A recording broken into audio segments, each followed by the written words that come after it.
ललित स्वागत करता हूं आप सभी लोगों का आज के सेशन में।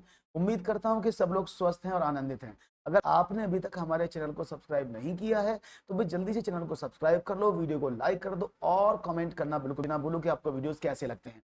तो बहुत बहुत स्वागत है। आज के सेशन में बता दें, हम रेशो का बेसिक पार्ट पढ़ चुके हैं। आज रेशो 1 को पढ़ेंगे, यानी रेशो 1 मीन्स रेशो पर प्रैक्टिस क्वेश्चन फर्स्ट पार्ट आज हम पढ़ेंगे। तो मुझे उम्मीद है कि आप सब लोग रेशो से वाकिफ हो चुके हैं। मैंने आपको डिटेल में प्रीवियस सेशन में रेशो के बारे में पूरी कहानी बता दी थी कि रेशो क्या होता है, रेशो को कैसे कैसे आप समझते हैं। तो आज शुरुआत करेंगे, तो देर किस बात की, विदाउट वेस्टिंग टाइम शुरू करते हैं और देखते हैं आज का पहला सवाल आपके स्क्रीन पर। प्रश्न है, यदि 2a is equal to 3b is equal to 4c है तो a ratio b ratio c क्या होगा। तो यहां पर आज एमसीक्यूज है। मैंने पहले भी कहा था कल में एमसीक्यूज नहीं थे, कल मेरा समझाने का दिन था, आज आपका करने का दिन है। जल्दी से आंसर देंगे। यदि 2a is equal to 3b is equal to 4c है तो a ratio b ratio c क्या होगा। तो देख लेते हैं। तो आपको बता दे दोस्तों, अगर मैं इस सवाल को करूं तो इस करने के दो तरीके हैं। कैसे आप करेंगे, 2a is equal to 3b is equal to 4c, तो हम इसको k मान लेंगे, k के बराबर है। और अगर हम इसको इक्विवेलेंट करें तो ये क्या हो जाएगा, 2a is equal to k, 3b is equal to k, 4c is equal to k। तो अब यहाँ पर आप a b c का वैल्यू निकाल सकते हैं। a is equal to k upon 2, b is equal to k upon 3 और c is equal to k upon 4।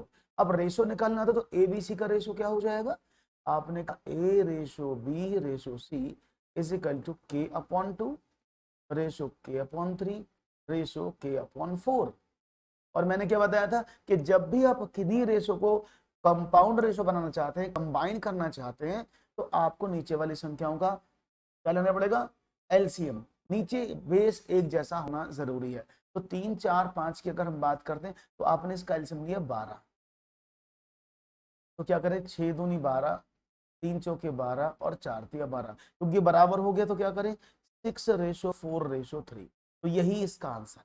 Right option क्या होगा, ऑप्शन नंबर सी। तो ये तो बहुत बड़ा तरीका हो गया। अगर आप इससे करेंगे तो it will take too much time.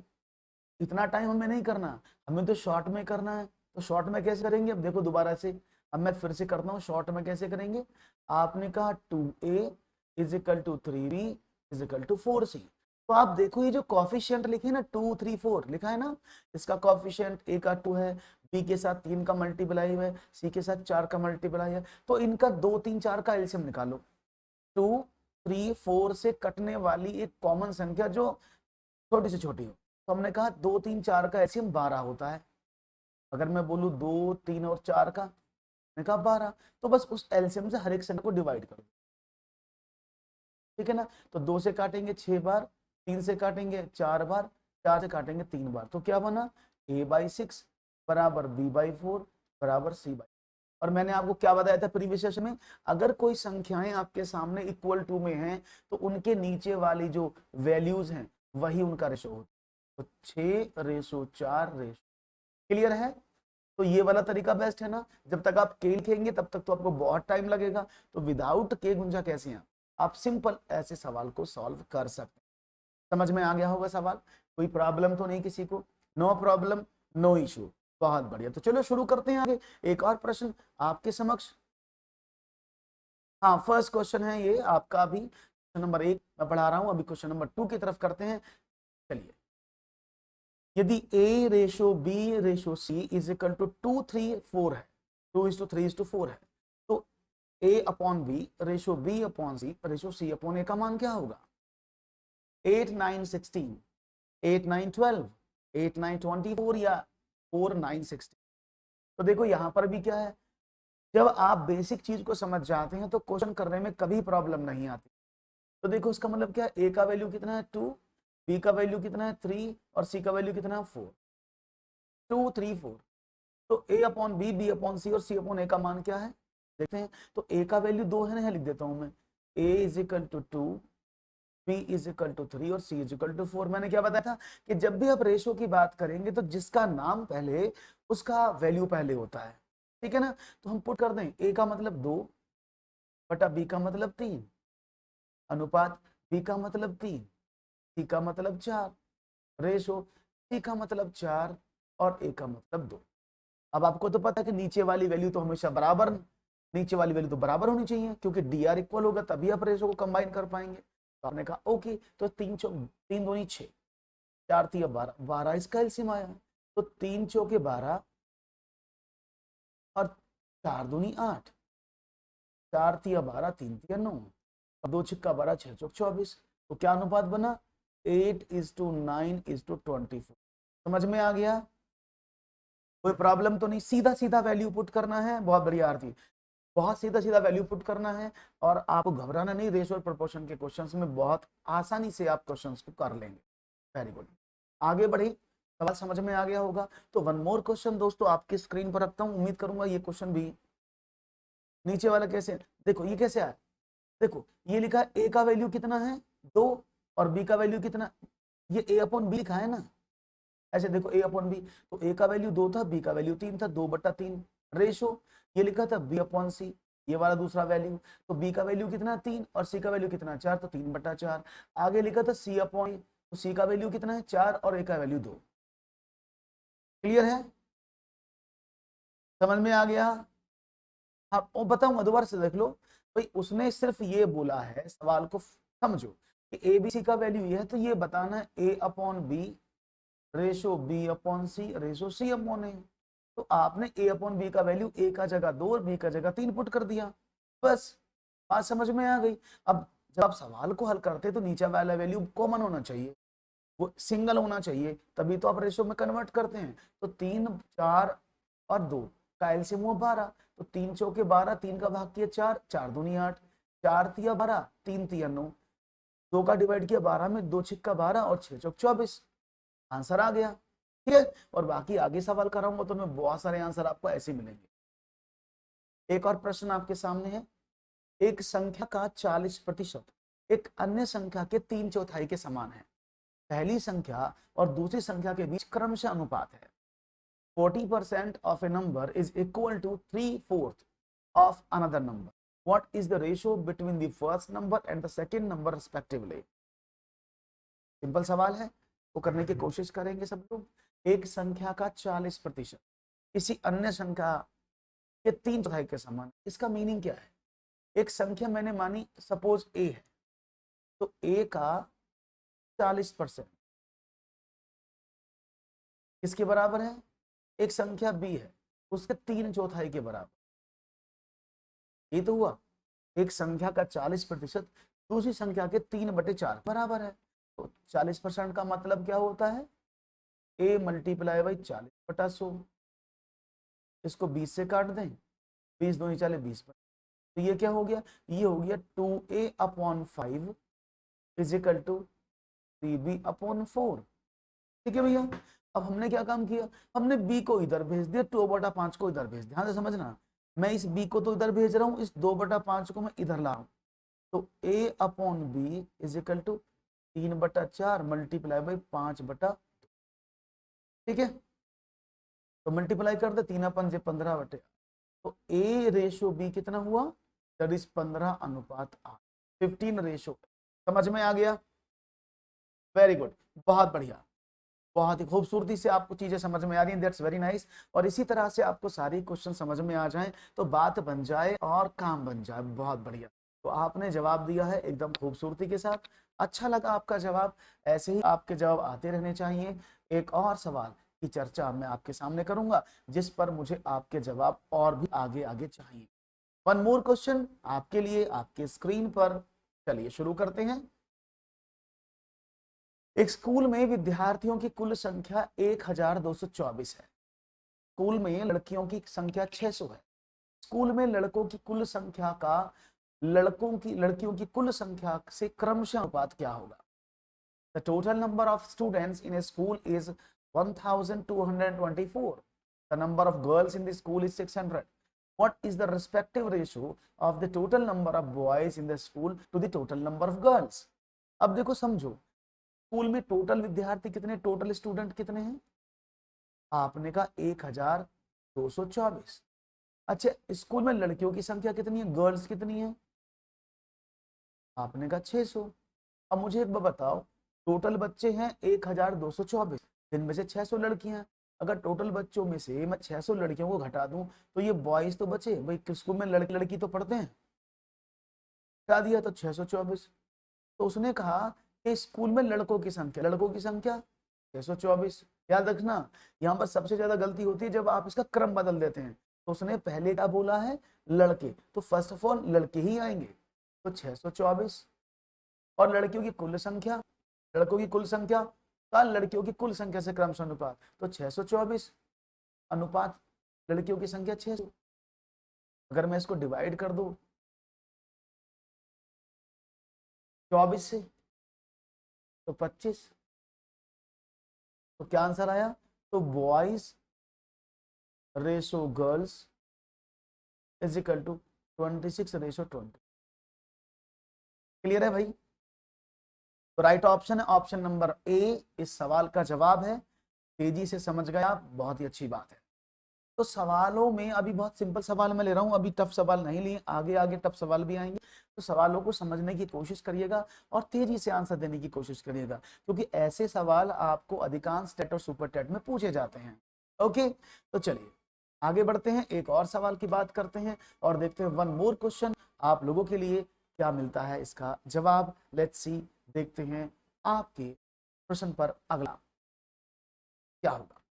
अनुपात 7:3 के प्रत्येक पद पर एक ही संख्या को क्या जोड़ा जाना चाहिए ताकि अनुपात 2:3 हो जाए। What should be the same number added to each term of the ratio 7:3 so that the ratio becomes 2:3?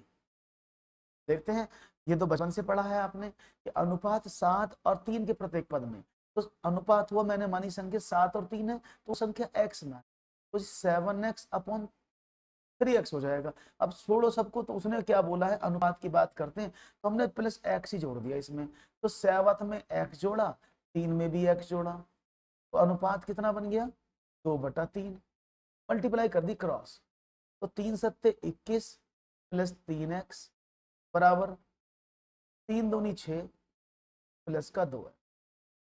ठीक है, अब इसको 2x को मैं इधर ले आया, 3 उसको उधर भेज दिया, तो कितना हुआ, आपने कहा 3x minus 2x is equal to 6 minus का 21, तो x is equal to minus का 50, x का वैल्यू -15। तो इनमें से इन ऊपर वाले आंसर में से आप निर्धारित नहीं कर सकते, क्योंकि x का वैल्यू -15 इसमें कहीं भी नहीं है। तो ऑप्शन नंबर डी, कि हम इन ऑप्शन में से निर्धारित नहीं कर सकते, या इसकी जगह होता नन ऑफ दीज, तो वो भी करेक्ट होता कि हम इसमें से निर्धारित नहीं कर सकते। क्लियर है, बात समझ में आ गई? कोई प्रॉब्लम नहीं, बचपन से ऐसे करते आए हैं आप कि हमने उसमें x जोड़ दिया ऊपर नीचे, तो क्या हो गया, आपने जवाब निकाल लिया। एक और सवाल फिर तो आपके स्क्रीन पर ये रहा, यदि 4x minus 3y ratio 2x plus 5y is equal to 12 ratio 19 हो, तब x और y का अनुपात आपस में क्या। तो देखो सवाल मुश्किल नहीं है, आप इसको आसानी से कर सकते हैं। तो इसका मीनिंग क्या है, मीनिंग ऐसे है कि 4x minus 3y upon 2x plus का 5 इज इक्वल टू कितना है, 12/19। ये है। तो अगर आपको इसमें x और y का रेशो निकालना है, तो आपको x और y की टर्म्स अलग अलग करनी पड़ेंगी। x की टर्म्स एक तरफ, y की तरफ एक तरफ, क्योंकि आपको यहाँ पर x अपॉन y का वैल्यू निकालना। इसका मतलब यही तो होता है x रेशो y का, x अपॉन y। वो कब होगा, जब x एक साइड होगा और y एक साइड होगा। तो हमने इसकी क्रॉस मल्टीप्लाई कर दिया, तो 19 चौक 76, 76x minus 57y is equal to 12 दूनी 24 प्लस का 60। ऐसी हो गया ना, तो मैंने x को एक तरफ y को एक तरफ भेज दी, तो 76 minus 24x is equal to 60y plus 57। तो कितना बना, 4, 6 में से 4 गया 2, और 5, 7 में से 52, x is equal to 6, 5, 11, 117y। अब 52 को इधर भेज दें और y को इधर, तो क्या बचेगा, x upon y is equal to 117 upon 52। 13 से काट दें, 13 चौके 52, 13 निम्मा 117। तो यानी x रेशो y इज इक्वल टू क्या आया, 9/4। समझ में आ गया? तो जब भी इस तरह के क्वेश्चन आपको करने को मिल जाए तो क्या करना है, आपको बहुत सिंपल सा काम करना है और आसानी से आपका जवाब आपको मिल जाएगा। Is it clear? कोई प्रॉब्लम तो नहीं किसी को? मुझे तो लगता नहीं कि कोई प्रॉब्लम होनी चाहिए। यस कि नो? क्लियर है? एक बार बताते रहा करें, जब क्लियर ना हो तो प्लीज लेट मी नो कि हाँ समझ में नहीं आया, तो फिर आपको समझाया जाए। समझ में आया है सवाल तो बहुत अच्छी बात। Very good. आगे बढ़ता हूँ, एक और सवाल लिया जाए। सब तैयार हैं तो भाई वन मोर क्वेश्चन आपके स्क्रीन पर ये रहा, दीजिएगा जवाब। यदि दो अंकों की संख्या के अंकों की स्थिति को बदल दिया जाता है तो प्राप्त संख्या मूल संख्या से 27 छोटी है। यदि संख्या के अंकों अंक 1 और 2 के अनुपात में है तो आपको बताना है मूल संख्या क्या है। ये सवाल आपके सामने और मैं चाहूंगा आपका जवाब मुझे मिले आसानी से और आप दे सकते हैं इसका जवाब बिना किसी देरी के। चलो शुरू करते हैं कहानी, देखते हैं आपका जवाब इसके लिए क्या मिलता है। 1 मिनट रुकिएगा आपके। तो यहाँ पर देखते हैं आपके जवाब मुझे क्या मिलते हैं, कैसे आप जवाब देने की कोशिश करते हैं और हमें उम्मीद है कि आपके जवाब अच्छे मिलेंगे, गलती नहीं करेंगे आप। ओके चलिए, तो सवाल शुरू हो चुका है और जानेंगे आपके जवाब क्या मिलेंगे।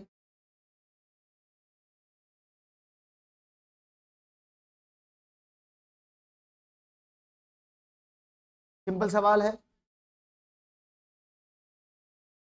चलिए, तो यहाँ पर आपके जवाब मिल रहे हैं मुझे। Very good. देखो, सिंपल सवाल है, दो अंकों के अंकों की स्थिति बदल दी जाए तो प्राप्त संख्या 27 मूल संख्या से छोटी हो जाती है। तो देखो इसमें 4 ऑप्शन है, एक तो ऑप्शन छोड़ दो।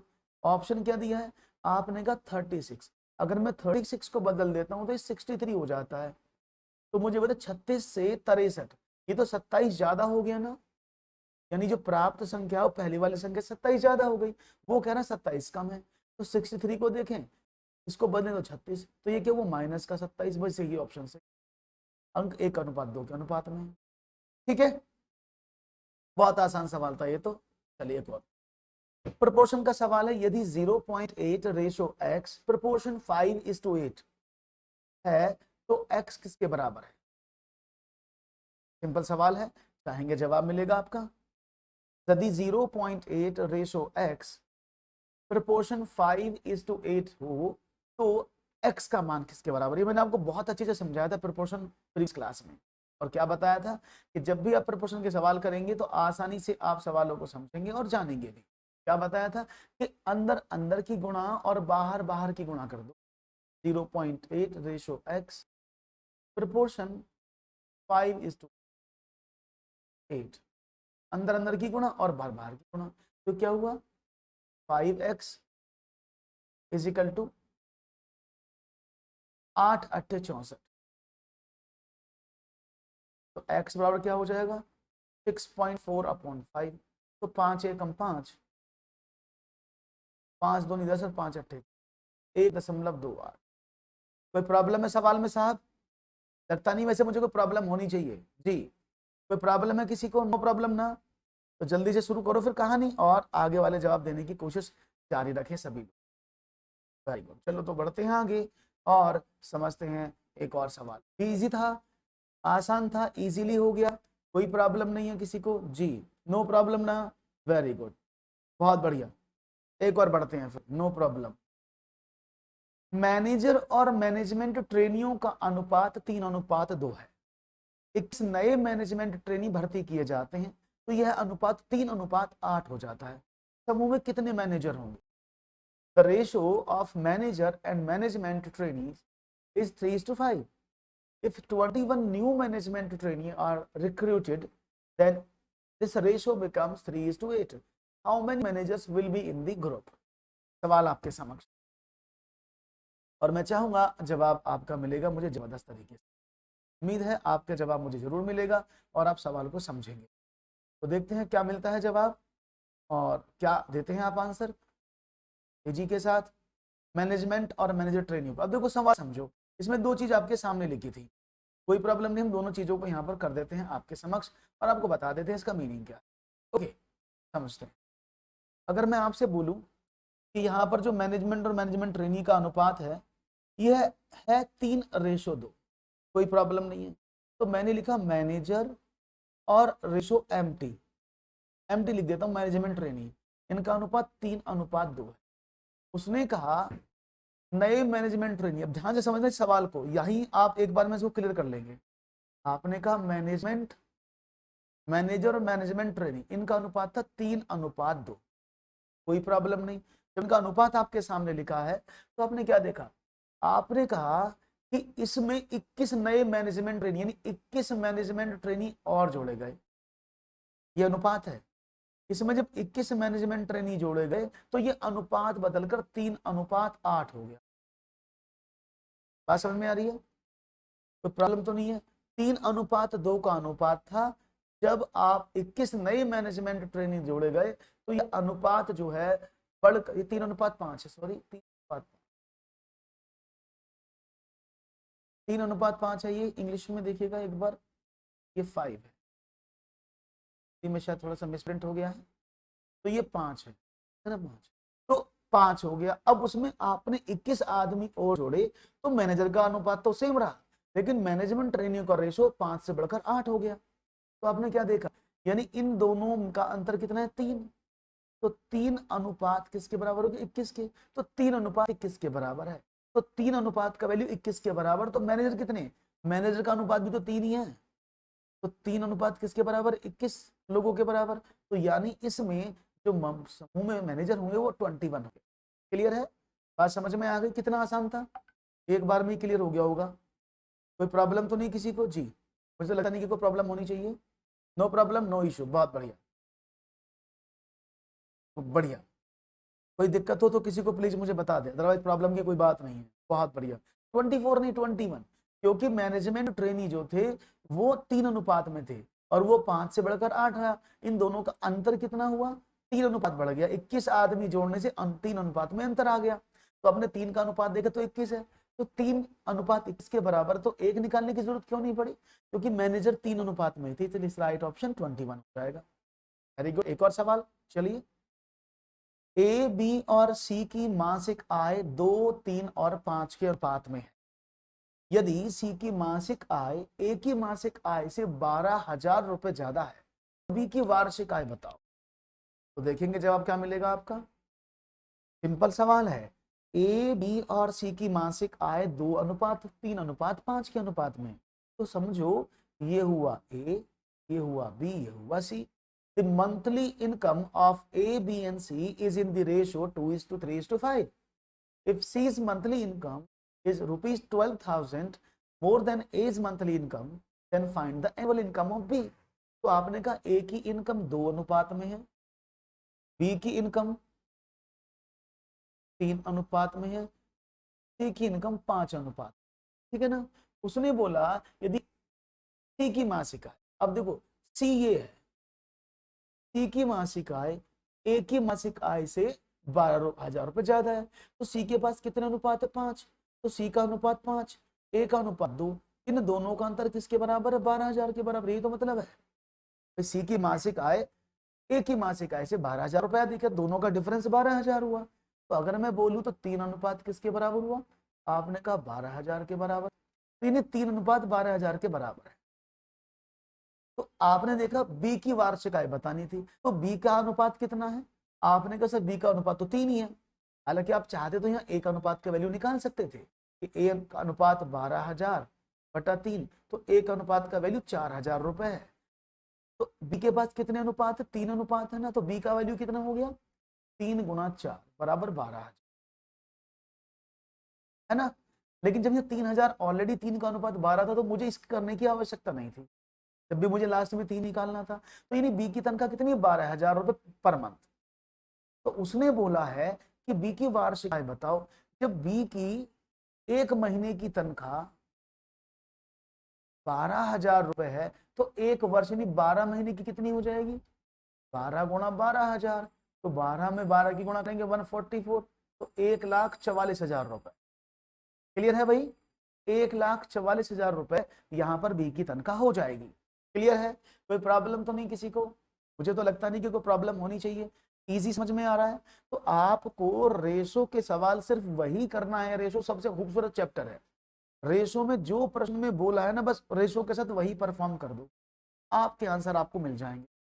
ठीक है, तो बढ़ते हैं आगे, एक और सवाल की बात करते हैं। क्वेश्चन है 1550 रुपए की धनराशि का कुछ भाग 5% पर तथा शेष 8% की साधारण ब्याज पर दिया गया। 3 वर्ष बाद उसे 300 रुपए ब्याज के रूप में प्राप्त होते, तो 5% तथा 8% पर दी गई राशियों का अनुपात बताओ। तो देखो सब लोग संभाल, कुछ 15,500 का कुछ पार्ट है जो 5% पर दिया गया और जो बचा हुआ पार्ट था वो 8% पर दे दिया गया। 3 साल बाद उसे 300 रुपए ब्याज के रूप में मिले दोनों से।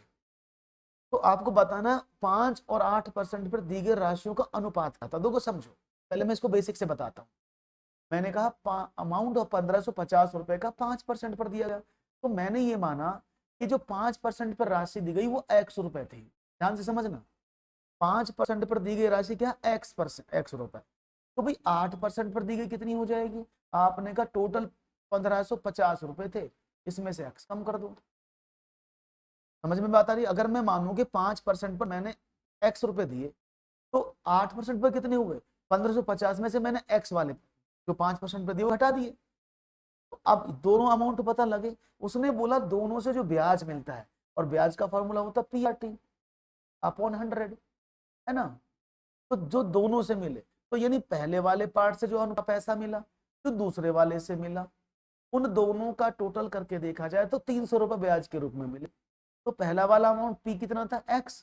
तो पहला जो 5% पर दिया वो x रुपए थे, R था 5%, समय था 3 वर्ष अपॉन 100, प्लस दूसरे 8% पर दिए गए पैसे का अमाउंट कितना था, आपने कहा 1550 माइनस का x multiply by R means 8 multiply by 3 बटा 100 बराबर 300। 3 से 3 कट गया, कोई प्रॉब्लम थी। 100 दोनों के नीचे तो उधर भेज दें, तो क्या बनेगा, ये हुआ 5x प्लस 8 की मल्टीप्लाई कर रहा हूं सीधा जिससे आपको पता लग जाए। तो 800, 8 पंजे 40, 8 पंजे 40 और 4 44, 8 एकम 18 और 12, 12,400, ठीक है ना, प्लस माइनस का 8x is equal to 300 multiply by 100। Clear. तो क्या करें भाई, 8 में से 5 गए तो माइनस का 8 में से 5 गए 3x इजिकल टू ये हुआ, एक मिनट, 800, 8 पंजे 40 का 0, ठीक है। ओके, तो क्या हुआ, आपने कहा 300 में 100 की गुणा कर दी तो हुआ 30,000 माइनस का 12,004। कोई प्रॉब्लम, जहां जिसको प्रॉब्लम आए प्लीज मुझसे एक बार पूछ लें। बी ऑप्शन दिया जा रहा है, ये समझ, मैंने क्या किया समझ में आ रहा है, बहुत सिंपल तरीका है, कुछ नहीं करना था।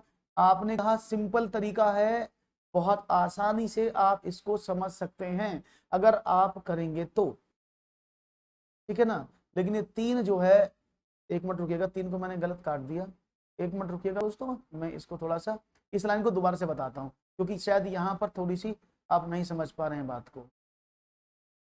ओके, इसको समझ लो पहले। तो सवाल क्या था, फिर समझ लो एक बार। देखो 5 तिया 15x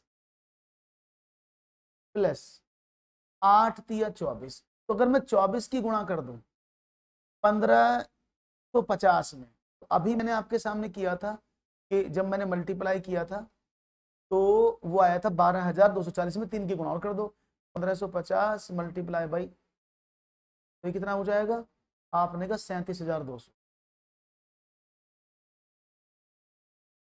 माइनस 24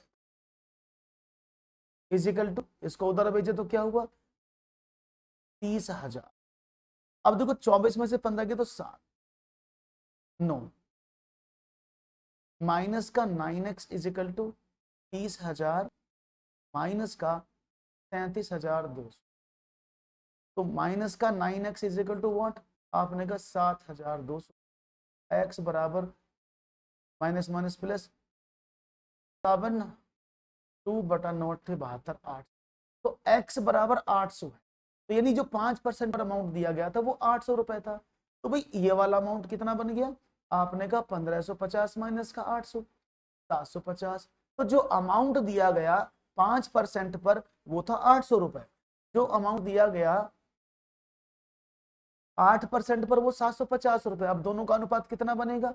आपने कहा x पर दिया गया 800 और 8 पर दिया गया 750, तो अनुपात निकाले 80 5, और इसको अगर 5 से डिवाइड करें तो 16 पंच 80 और 15 पंच 75, तो 16 15 is the right option. Clear है? समझ में आ गई बात? सब लोगों को क्लियर है जी? कोई प्रॉब्लम तो नहीं? जब प्रॉब्लम हो तो प्लीज मुझे बता दीजिएगा। क्लियर है? सिंपल कैलकुलेशन था, आप आसानी से इसको कर सकते थे। हालांकि आप इसमें एलिगेशन भी लगा सकते हैं अगर आप चाहेंगे तो, you can apply alligation method also. Alligation को मैं आगे बताऊंगा जब, क्योंकि एलिगेशन मैंने पढ़ाया नहीं अभी, तो इसलिए मैं बता नहीं रहा हूँ।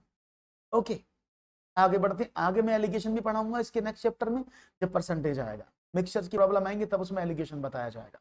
एक और सवाल, दो संख्याओं के घनों का अंतर 999 है, संख्याएं 4 और 3 के अनुपात में है, तो बताएं कि छोटी संख्या का वर्ग कितना है। The difference between the two numbers, the cube of the two numbers is 999। if the number are in the ratio 4:3, then what is the square of the smaller number? छोटी संख्या का स्क्वायर बताना। तो देखो सवाल को समझना, अगर घनों के अंतर की बात की जाए 999 है, तो यानी दो संख्याएं थी 4 और 3, तो मतलब क्या है 4, अगर मैं इनको x और x मानूं तो 4x का क्यूब माइनस 3x का क्यूब 999, यही तो मतलब है। तो उसका मतलब क्या हुआ, 4 16 चौके 64, 64x क्यूब माइनस का 3 3 होती है 27x क्यूब इक्वल टू 999। तो आपने इसमें से x का वैल्यू निकाला, कितना 64 में 27 गए तो 7,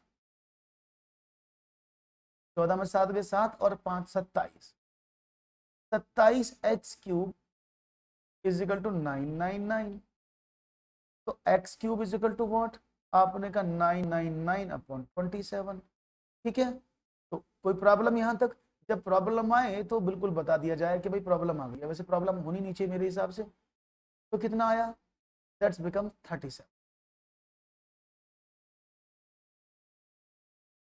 ठीक है ना, 999 27 आना चाहिए, 999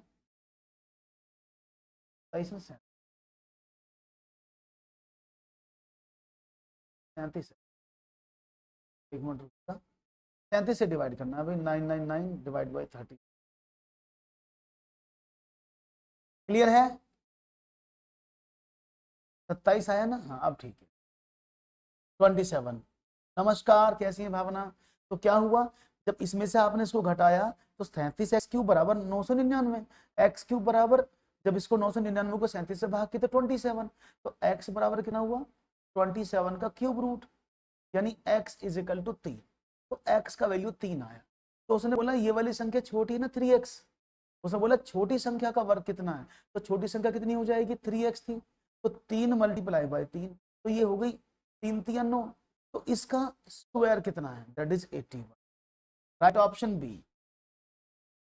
बात समझ में आ गई? राइट ऑप्शन बी, बहुत सिंपल तरीका है।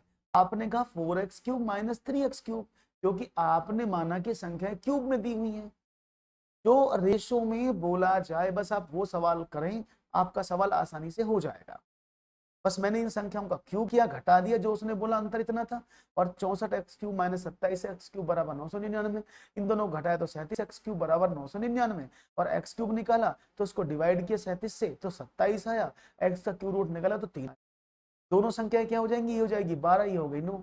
तो उसने बोला है छोटी संख्या का स्क्वायर, तो 9 का स्क्वायर बराबर 80। शायद आपको समझ में आ गया। एक और सवाल, ए और बी के पास 2:1 के अनुपात में राशि है। यदि ए बी को 2 रुपए देता है तो राशि का अनुपात 1:2 हो जाएगा। तो शुरुआत में उनके पास कितनी राशि थी?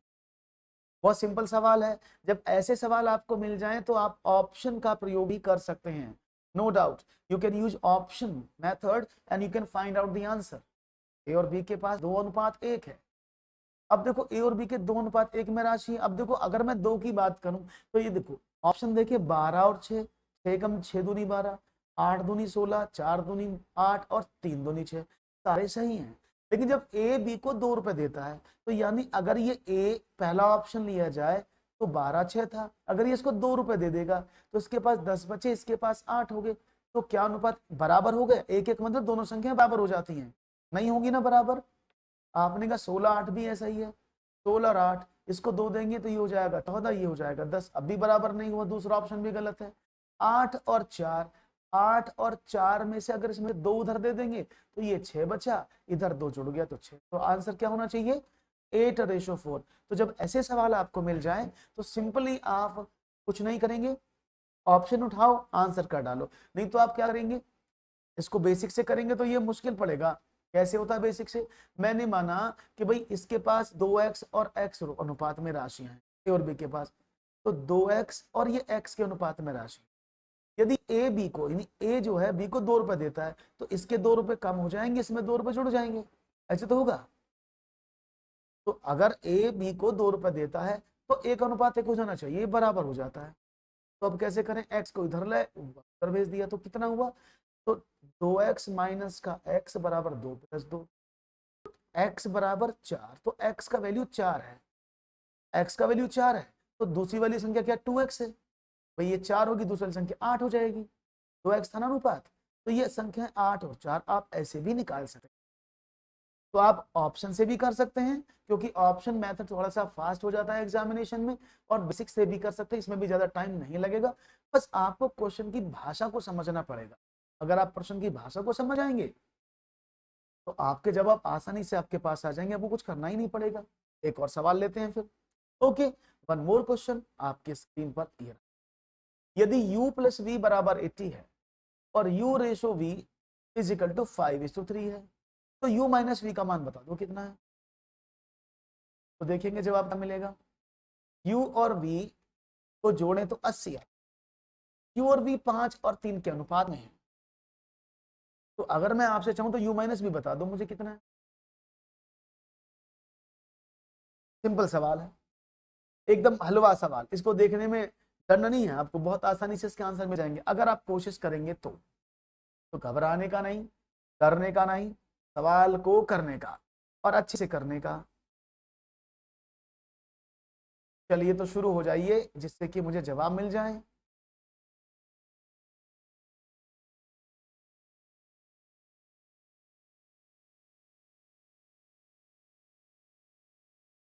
जी,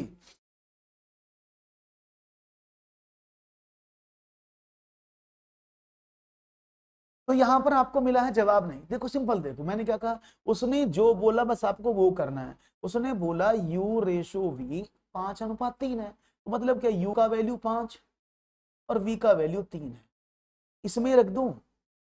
तो उसने बोला 5 + 3 = 80, तो यानी 8:80 के बराबर है। तो एक अनुपात किसके बराबर हो जाएगा? 80/8। तो एक अनुपात का वैल्यू 10 के बराबर। तो u और v कितने हो जाएंगे? u के पास 5 अनुपात थे तो 10 की गुणा कर दें तो u का वैल्यू 50 है। v के पास 3 अनुपात थे तो इसका वैल्यू कितना हो जाएगा? 30। तो आपको u का वैल्यू पता लगा 50 और v का वैल्यू पता लगा 30। समझ में आ गई बात? क्योंकि अगर आप ऐसे करेंगे तो आसानी से कर लेंगे, अदरवाइज अगर आप u और v को सॉल्व करेंगे तो इट इज वेरी डिफिकल्ट। तो उसने बोला u और v माइनस बताओ, u - v, तो क्या होगा? 50 माइनस का 30 बराबर 20। ऑप्शन नंबर ए एकदम करेक्ट आंसर। क्लियर बात समझ में आ गई? कोई प्रॉब्लम तो नहीं, किसी को प्रॉब्लम ही नहीं होनी चाहिए, बस बाकी तो सब ठीक ठाक है। ओके, तो बहुत अच्छी बात है, आपने कहा no problem no issue. Option मिले हैं आपको आंसर में, दैट इज 20। आसान सवाल था ये, ठीक है। हाँ ओके, वेरी गुड। एक और सवाल आपके सामने, चलो बताओ। x और y के बीच 56,742 रुपए को 19:23 के अनुपात में विभाजित किया जाता है। x के हिस्से का 3 गुना और y के हिस्से के 2 गुने का अंतर कितना है? सवाल बहुत सिंपल है, बस थोड़ा सा बड़ा है। ₹56,742 is divided between x and y in the ratio of 19:23. What is the difference between 3 times the share of X and 2 times the share of Y. समझते हैं भाई, देखो अनुपात निकालना है तो उसने बोला है इन एक्स और वाई, एक्स का वैल्यू 19, वाई का वैल्यू 23, तो 19 प्लस 23, इन दोनों का टोटल कितना है 56,742, तो कितना हुआ 9 और 3 12, 42, ये 42 तो हुआ, इट्स 42 ना भाई, 19 और 23 42 तो होता है, तो 42 अनुपात किसके बराबर है 5,600, तो 56,742, तो ये एक अनुपात किसके बराबर हो जाएगा, आपने कहा 56,742 में 42 का डिवाइड कर, जब आपने 56,742 में डिवाइड किया तो कितना आना चाहिए 42 से कम 42, और 42 से कम 42 तो कितना आएगा, चलो काट देते हैं, 42 से कम 42 बचे 14, 3 और 7 17, 42 पंचे 220 और बचे 2, दैट इज 42 से कम 42, तो कितना बचे 1351, तो एक अनुपात का वैल्यू 1351 के बराबर है। ठीक है ना, जब एक अनुपात ये है तो उसने बोला है कि x के हिस्से का 2 गुना, तो अब इसमें मल्टीप्लाई मत करना, सीधा x का इसका 19 है तो 19 का तो 2 गुना 3 गुना, और y का हिस्सा कितना 23, इसका 2 गुना 23 दूनी 46, इनका डिफरेंस बताना है तो कर दें, तो 19 थी 57 अनुपात और 23 दूनी 46 अनुपात, कितना अंतर है 7 में से 6 गया 1, 11, तो 11 का अंतर, ठीक है ना, तो उसका आंसर बताना था, तो आपको 11 अनुपात निकालना है, तो एक अनुपात का वैल्यू 1351, तो 11 अनुपात का वैल्यू कितना हो जाएगा 1351 में 11 की मल्टीप्लाई कर दो, सिंपल। तो अगर आप अलग अलग करेंगे तो आपको टाइम लगेगा मल्टीप्लाई करने में, इसलिए मैंने डायरेक्ट टिक दिया, कोई प्रॉब्लम तो नहीं किसी को, तो आंसर क्या मिला 11 एकम 11 पंजे 55 और 1 56, 11 तिया 33 और 5 38, 11 कम 11 और 3 14, तो 14,861 इसका सही जवाब। ओके, अदरवाइज आप ऐसे भी कर सकते थे, पहले 19 में इसकी गुणा करते, फिर आप 23 में इसकी गुणा करते, फिर उसका 3 गुना करते, तो ये बहुत ज्यादा टाइम टेकिंग होता। हमने क्या काम किया, क्योंकि छोटी संख्या है, हमने अनुपात का ही हिस्से का 3 गुना कर दिया, हमने ऐसे ही y के हिस्से का 3 गुना कर दिया अनुपात का, उनको घटा तो हमें 11 अनुपात मिला, एक अनुपात का वैल्यू हमारे सामने। हम जनरली ये गलती करते हैं एग्जामिनेशन में, हम क्या करते हैं पहले हम इसकी वैल्यू निकालेंगे, 19 में हम 1351 की गुणा करेंगे, तो ये मुश्किल, फिर 1951 में 1351 में 23 की गुणा करेंगे, फिर उसका 3 गुना करेंगे, उसका डबल करेंगे, तब घटाएंगे, तब ये मिलेगा, तो बहुत बड़ी डिजिट हो जाएंगी ना। तो ये मेरा आप लोगों से एक सजेशन है कि जब भी इस तरह के सवाल मिले, अंतर कितना होगा, जोड़ कितना होगा, तो अनुपात पर ही उसको अप्लाई कर लें और फाइनल में उसका मल्टीप्लाई करें, ठीक है ना। वेरी गुड, एक और सवाल, यदि तीन संख्याओं का अनुपात 3, 5 और 6 और उनका लैसे 2160 है, तो उनका मैं से बताओ। तीन संख्याएं अनुपात में दी हैं, उनका लैसे दिया है आपको 2160, तो आपको बताना है उनका में से कितना होगा, HCF। तो देखो इस सवाल में आपको LCM HCF भी पूछा है, और आपसे सवाल में साथ साथ में आपको रेशो भी दिया है। तो रेशो मैंने पहले इस चैप्टर में बताया था, रेशो जो इंप्लीमेंट होता है वो कहीं भी हो सकता है, वो किसी भी टाइप के सवाल में आ सकता है। अगर आपके सिलेबस में रेशो लिखा भी नहीं है तब भी आपके सामने सवाल अगर ये आ गया तो ये एलसीएम एचसीएफ का सवाल बन जाएगा। इसलिए मैथमेटिक्स में सभी टर्म्स को पढ़ना जरूरी होता है। देखते हैं जवाब क्या है। तीन संख्याओं का अनुपात दिया है 3, 5 और 6, तो इनका लैस है, तो उसने बोला लैसे दिया है ना, तो मैं इनका एलसीएम निकाल लेता हूं। तो 3 अनुपात 5 अनुपात और 6 अनुपात, इनका 3, 5, 6 का एलसीएम बताओ। तो आपने कहा इनका एलसीएम बनेगा 30, भाई 6 पंजे 30 से भी कट जाता है, तो इनका एलसीएम अनुपात में 30 है। 3, 5 और 6 का अनुपातिक एलसीएम 30 आया, तो 30 इनका एलसीएम हुआ, और एक्चुअल में डिजिट में कितना था 2160, तो 30 अनुपात किसके बराबर है 2160 के। तो अगर मैं एक अनुपात का वैल्यू निकालूं तो 2160 बटा 30, तो 3 सत्ते 21 और 3 दूनी 14, तो एक अनुपात का वैल्यू 72 है, 72। जब एक अनुपात का वैल्यू 72 आ गया तो आप इनमें से बताओ कौन सी संख्या है जो इसको काटेगी। देखो 72 का मतलब कितना हुआ, हर किसी में 72 की मल्टीप्लाई होगी, है ना, हर किसी में 72 की मल्टीप्लाई होगी।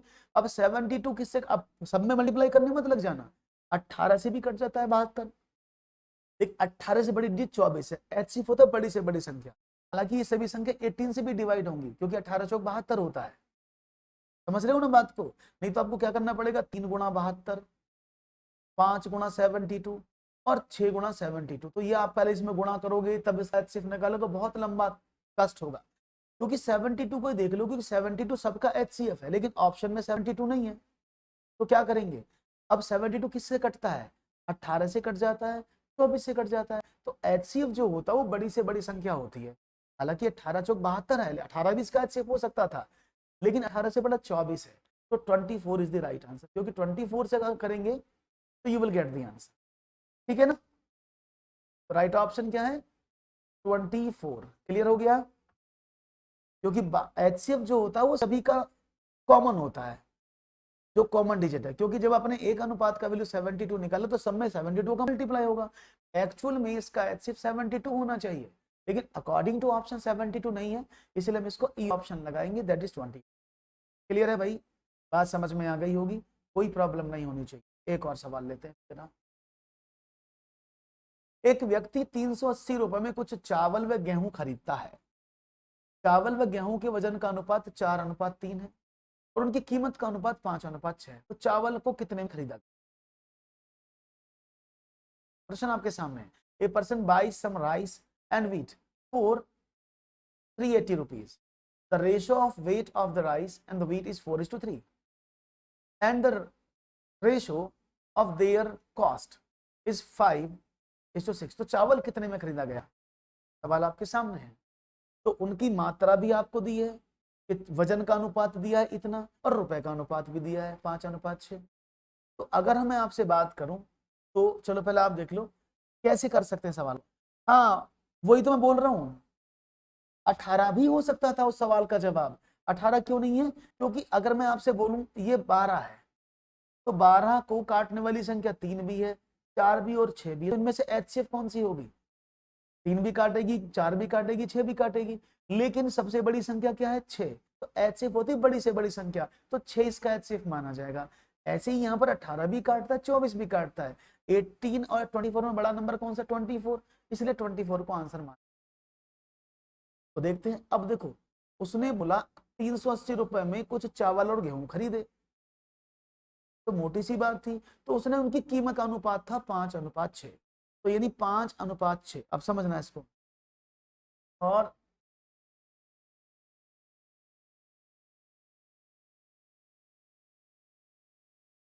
तो भाई देखो ये है गेहूं और चावल। तो उसने बोला चावल और गेहूं जो इनकी वजन है उसका अनुपात कितना है, 4:3। और जो इनकी कीमत है उसका अनुपात है 5:6।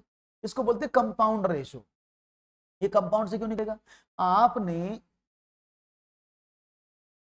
2 किलो चावल लिए 50 रुपए किलो के हिसाब से, तो कितने रुपए बने, आपने 2 किलो चावल लिए, फॉर एग्जाम्पल मैं देता हूं एग्जाम्पल, आपने 2 किलो चावल लिए 50 रुपए के हिसाब से, तो प्राइस कितना हुआ, 100 रुपए ना।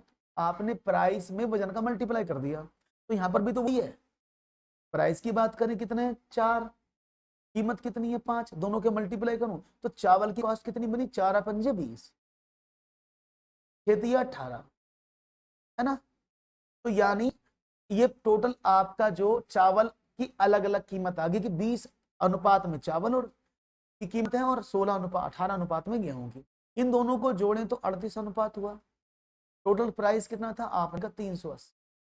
तो भाई एक अनुपात किसके बराबर हुआ, आपने का 380/38, 10 के बराबर। तो एक अनुपात 10 के बराबर है। तो उसने बोला है कि मुझे बताओ चावल कितने में खरीदा गया। तो 18 अनुपात थे चावल के पास, सॉरी 20 अनुपात थे चावल के पास, 18 गेहूं के पास थे। तो चावल कितने बने, 20 × 10। तो चावल 200 रुपए में लिए और गेहूं कितने में लिए, 18 × 10, 180 रुपए में गेहूं। क्लियर है भाई, बस आपको थोड़ा सा लॉजिक लगाना है कि आखिरकार उसने सवाल मुझसे कैसे पूछा है। जब वो लॉजिक आपका लग जाएगा तो आपके सवाल खुद ब खुद बन जाएंगे। क्लियर है भाई? कोई प्रॉब्लम तो नहीं किसी को? इसलिए बताया मैंने, वजन में कीमत की मल्टीप्लाई करूंगा तभी तो प्राइस मिलेगा भाई। वजन में और जो कीमत है उसका प्राइस है, मतलब ये प्राइस का मतलब 20 रुपए किलो चावल है, तो टोटल चावल कितने क्या है? 4×5 = 20, अनुपात में 20 रुपए क्या है। गेहूं जो 18 रुपए के आए अनुपात में, दोनों को जोड़े तो 380 रुपए खर्च करके आया, तो एक अनुपात का वैल्यू 10 आया। तो चावल उसने 200 रुपए के लिए, गेहूं उसने 180 रुपए। क्लियर है भाई? एक और सवाल ले लेते हैं फिर तो।